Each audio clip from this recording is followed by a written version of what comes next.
अस्सलामुअलैकुम, good morning. तो कैसे हैं आप सब? आई होप आप सब ठीक होंगे। अल्हम्दुलिल्लाह मैं भी बिल्कुल ठीक हूँ। तो जो आज भी बड़े नई मज़ेदार सी रेसिपीज़ के साथ हाज़िर हो गई हूँ और थंबनेल और टाइटल देखकर अंदाज़ा तो हो गया होगा कि आज मैं आपके साथ कौन कौन सी रेसिपीज़ शेयर करने वाली हूँ। तो चलिए जी व्लॉग को स्टार्ट करते हैं।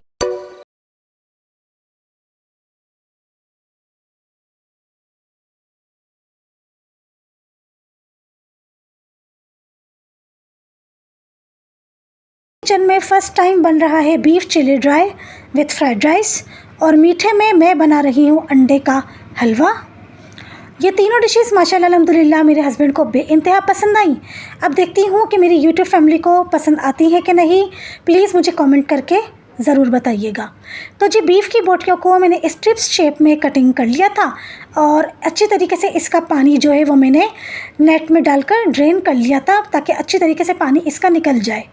और फिर मैंने इसमें ऐड करा था नमक, पिसी काली मिर्च, चिकन पाउडर, लहसुन अदरक का पेस्ट, सिरका, सोया सॉस, चिली सॉस, ये सब चीज़ें डालकर बहुत अच्छी तरीके से मिक्सिंग करके मैरिनेशन करके 2 से 3 घंटों के लिए फ्रिज में रख दूंगी।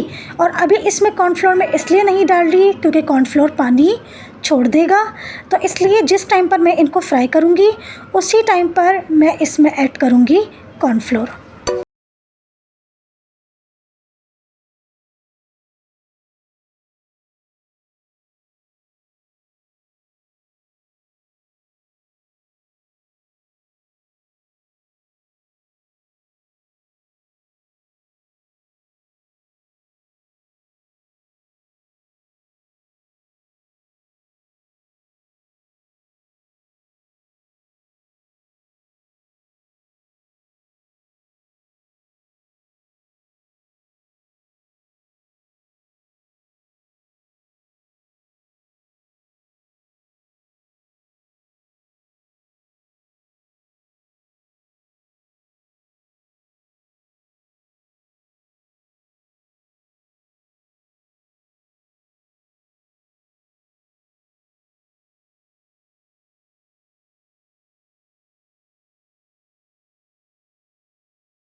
फिर मैंने उसमें ऐड करा था जूलियन शेप में कटिंग हुई हुई अदरक और हरी मिर्चें।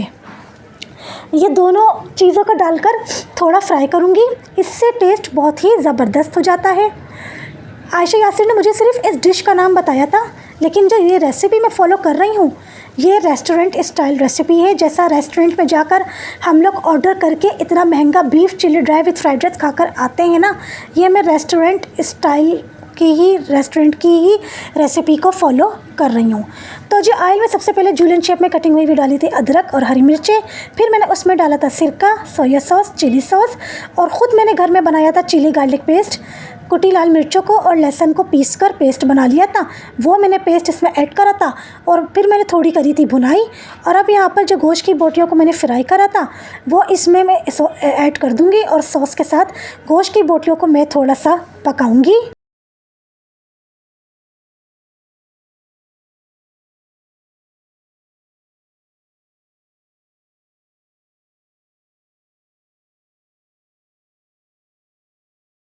के साथ साथ किचन को क्लीन करना तो मेरे खून में शामिल हो गया है। मुझे आदत पड़ गई है कि मैं कुकिंग के दौरान ही किचन को भी क्लीन करती जाती हूँ, किचन को मैं गंदा नहीं छोड़ती हूँ। और आजकल मौसम इतना ज़्यादा ख़राब हो गया है कि रात को सो और सुबह जब सोकर उठो तो गला इतना ब्लॉक हुआ होता है। हालांकि मैं तो ठंडा पानी भी नहीं पी रही हूँ, मैं तो पीती ही सादा पानी हूँ, उसके बावजूद मुझ पर इतना ज़्यादा मौसम का अटैक हो रहा है। और बस जी अब यहाँ पर मैंने इसमें ऐड करा था पिसी काली मिर्च, चिकन पाउडर और शंग्रीला का केचप। बस ये 3 चीज़ें डालकर बहुत अच्छी तरीके से मिक्सिंग करूँगी और थोड़ा सा पानी डाल के कवर करके मैं इन बोटियों को सॉसेस के साथ थोड़ा पकाऊँगी ताकि बहुत अच्छा सा फ्लेवर आ जाए। और यहाँ पर बोटियों को पकते हुए सॉसेस के साथ 10 मिनट हो गए थे। और अब यहाँ पर मैं इसमें ऐड कर रही हूँ प्याज, शिमला मिर्च और हरी मिर्ची। ये 3 वेजिटेबल्स डाल के बहुत अच्छी तरीके से मिक्सिंग करके फ्लेम को ऑफ़ कर दूँगी। मैं वेजिटेबल्स को बहुत ज़्यादा कुक नहीं करूँगी क्योंकि मुझे थोड़ी क्रंची वेजिटेबल्स पसंद है, चाहे वो फ्राइड राइस हो, चाहे सिंगापुरियन राइस हो, चाहे चाउमीन हो, चाहे बीफ चिली ड्राई हो। मुझे वेजिटेबल्स क्रंची जो मुंह में आती है ना, मुझे वो पसंद है। मुझे बहुत ज़्यादा सॉफ्ट हुई पकी हुई वेजिटेबल्स नहीं पसंद। और बस यहाँ पर फ्लेम ऑफ कर दिया है मैंने और इसको मैंने कवर कर दिया था और रेस्ट के लिए 10 मिनट के लिए छोड़ दिया था। कभी भी कोई भी डिश आप रेडी करें उसको 10 मिनट के लिए ना छोड़ दिया करें। इससे एक तो बहुत अच्छा उसका लुक आ जाता है और सारे इंग्रेडिएंट, सारे स्पाइसेस सब आपस में बहुत अच्छी तरीके से मिक्स हो जाते हैं।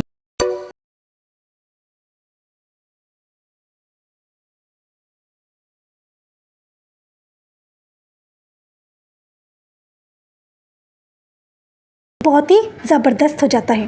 और अब यहाँ पर मैं रेडी करने खड़ी हो गई हूँ फ्राइड राइस। चावलों को मैंने नमक और ज़ीरा डालकर अलग बॉईल कर लिया था, उसकी मैंने वीडियो क्लिप रिकॉर्ड नहीं करी। वो कोई इतना मतलब ज़्यादा कोई वैसा काम नहीं था, वो सबको ही पता है। और यहाँ पर पतीली में मैंने डाला था ऑयल, उसमें मैंने अंडे डाले थे। अंडों में मैंने नमक और ऑरेंज फूड कलर डाल के बहुत अच्छे तरीके से फेंट लिया था।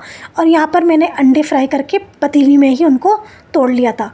और अब यहाँ पर मैंने वेजिटेबल्स इसमें ऐड कर दी हैं। 3 वेजिटेबल्स ली हैं मैंने बस यहाँ पे, गाजर, शिमला मिर्च और बंद गोभी। इन वेजिटेबल्स को डालकर अंडे के साथ बहुत अच्छी तरीके से मिक्स करूँगी। और अब बस यहाँ पर मैं ऐड करूँगी नमक, पिसी काली मिर्च, सिरका, सोया सॉस, चिली सॉस। बस ये सब चीज़ें डालकर बहुत अच्छी तरीके से इसको मैं मिक्स कर लूँगी और थोड़ा सा पकाऊँगी ताकि ये सारे सॉसेज जो हैं वो वेजिटेबल्स के साथ अच्छी तरीके से पक जाएँ।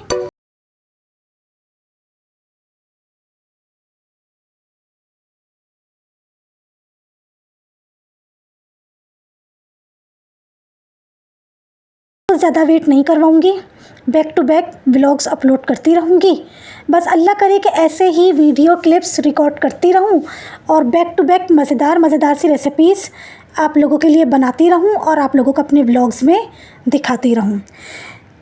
बस यहाँ पर सारी वेजिटेबल्स अच्छी तरीके से सॉसेस के साथ पक गई थी। और अब यहाँ पर मैं चावलों की इस पर लेयर लगा दूँगी और कवर करके लो फ्लेम पर 10 मिनट के लिए मैं इन सब कुछ को पकाऊंगी और बहुत मज़ेदार से फ्राइड राइस हो जाएंगे रेडी। कोई से भी चावल आप रेडी करें, सादे चावल ही क्यों ना रेडी करें, जब हम इनको पूरा रेडी कर लेते हैं ना तो 5 से 10 मिनट के लिए हल्का सा इसका जो लिड होता है ना, कवर ढक्कन, उसको हटा के छोड़ दिया करें। गरम चावलों में चमचा मत चलाया करें, इससे चावल टूट जाते हैं या फिर गिलठे बन जाते हैं। या तो चावलों को बिल्कुल छोड़ा मत करें तो उससे भी गिलठे बन जाते हैं। और या फिर मतलब जिस वक्त आपने चूल्हा बंद कराए ना, उसी वक्त फ़ौरन इसमें चमचा मत चलाया करें, 10 मिनट के लिए छोड़ दिया करें, उसके बाद चमचा का चलाया करें, चावल इससे नहीं टूटेंगे। और अब यहाँ पर मैं बनाने लगी हूँ मीठा। मीठे में मैं बना रही हूँ अंडे का हलवा। अंडे का हलवा भी तकरीबन 7 से 8 साल के बाद मैं बना रही हूँ।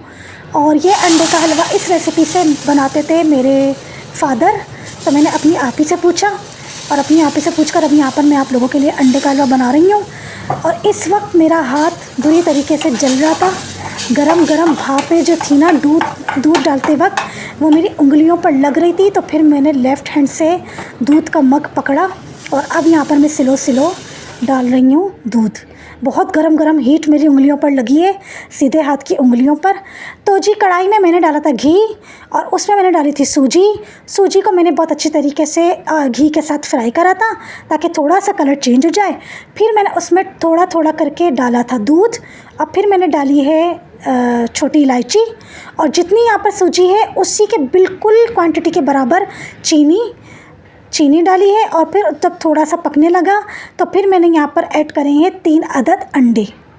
और अब अंडों को डालकर थोड़ा लो फ्लेम पर मैं इसको चमचा चलाती जाऊंगी और अब कवर करके मैं इसको थोड़ा पकाऊंगी और यहाँ पर मज़ेदार सा अंडे का हलवा हो जाएगा रेडी। इतनी कंसिस्टेंसी बहुत है इसकी, क्योंकि जब ये ठंडा होगा तो ये और मज़ीद इसकी थिकनेस जो है वो डबल हो जाएगी। तो कभी भी अंडे का हलवा या कोई सा भी हलवा बनाइएगा तो उसको थोड़ा सा ना लिक्विड रखिएगा, क्योंकि ठंडा होने के बाद ये फिर और मज़ीद थिक हो जाता है।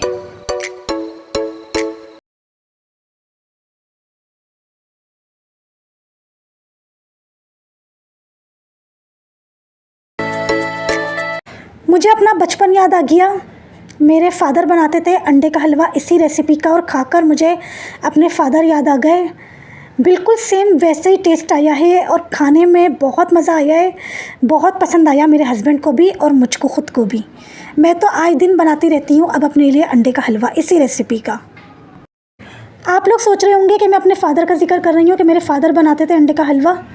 तो जी जब मैं 1 साल की थी मेरी मदर की डेथ हो गई थी और मेरी सारी बहनें छोटी थी, तो इसलिए उस वक्त मेरे फ़ादर ने ही कुकिंग करनी स्टार्ट कर दी थी। और जैसे जैसे मेरी बहनें बड़ी होती गईं तो फिर इन लोगों को कुकिंग सिखाते गए। तो फिर माशाल्लाह अल्हम्दुलिल्लाह मेरी बहनें बहुत ही ज़बरदस्त कुकिंग करने लगी और फिर मैंने भी अपनी बहनों से ही कुकिंग सीखी है।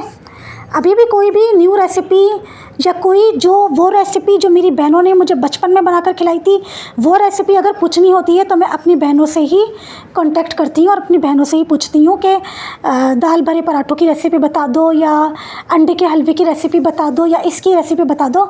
जो भी पूछना होता है वो मुझे अपनी बहनों से ही मैं पूछती हूँ, क्योंकि मेरी बहनों को मेरे फादर ने सिखाया है कुकिंग करना और मैंने अपनी बहनों से ही सीखी है कुकिंग।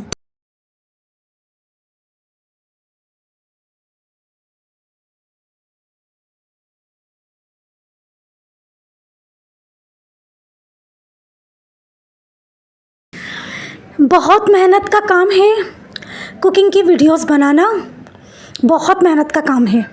जो कोई भी इन फ्यूचर यूट्यूब पर चैनल स्टार्ट करने का सोच रहा है, मैं बिल्कुल भी आपको सजेस्ट नहीं करूँगी कि कुकिंग की वीडियोस आप बनाएं, क्योंकि बहुत मेहनत है।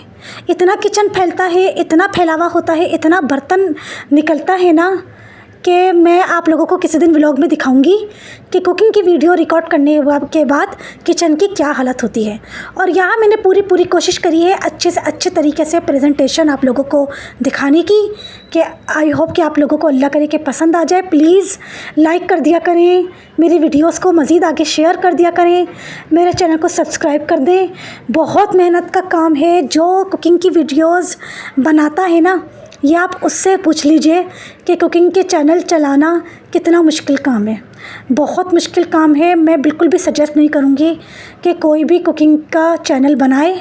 बहुत सारे नीश हैं, बहुत सारे टॉपिक्स हैं, उस पर आप बना लीजिएगा चैनल, लेकिन कुकिंग का चैनल नहीं बनाइएगा। मैं बना चुकी हूँ, स्टार्ट कर चुकी हूँ, लेकिन अब मुझे अंदाज़ा हो रहा है कि मैं क्या करके बैठ गई हूँ।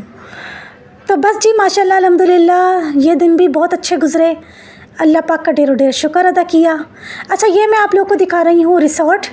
इसका नाम है लेक व्यू रिसोर्ट। मेरे हस्बैंड गए थे और वो मुझे वीडियो कॉल पे दिखा रहे थे, तो मुझे ये बहुत पसंद आया। तो मैंने अपने हस्बैंड को बोला कि वीडियो बनाकर मुझे सेंड करें, मैं अपनी यूट्यूब फैमिली को दिखाऊंगी। बहुत बड़ा है ये, तो कोई सॉफ्टवेयर इंस्टीट्यूट है, उसके लड़के लड़कियां गए थे यहाँ पे पिकनिक करने। जहाँ पे आपको बहुत सारी लाइटिंग नज़र आ रही है ना, वहाँ पे हो रहा था कॉन्सर्ट। और ये तो मेरे हस्बैंड ये इस तरफ थे, तो इस तरफ की इन्होंने वीडियो बनाकर मुझे भेज दी थी। लेकिन जिस तरफ वो लोग सब थे ना, जहाँ पे कॉन्सर्ट हो रहा था, वो भी बहुत ज़बरदस्त वो बना हुआ है फार्म हाउस रिसोर्ट। बहुत ज़बरदस्त इन्होंने चेयर्स वगैरह लगाई हुई है, सिटिंग एरिया बहुत ज़बरदस्त है। मुझे तो बहुत पसंद आया, तो मैंने कहा था मैं अपनी यूट्यूब फैमिली को ज़रूर दिखाऊँगी। चैनल को सब्सक्राइब कर दिएगा, वीडियो को लाइक और शेयर कर दिएगा। मिलती हूँ नए मज़ेदार से व्लॉग में, नई मज़ेदार सी रेसिपीज़ के साथ। अपना बहुत सारा ख्याल रखिएगा, मुझे दुआ में याद रखिएगा, सपोर्ट करते रहिएगा। अल्लाह हाफिज़, गुड बाय।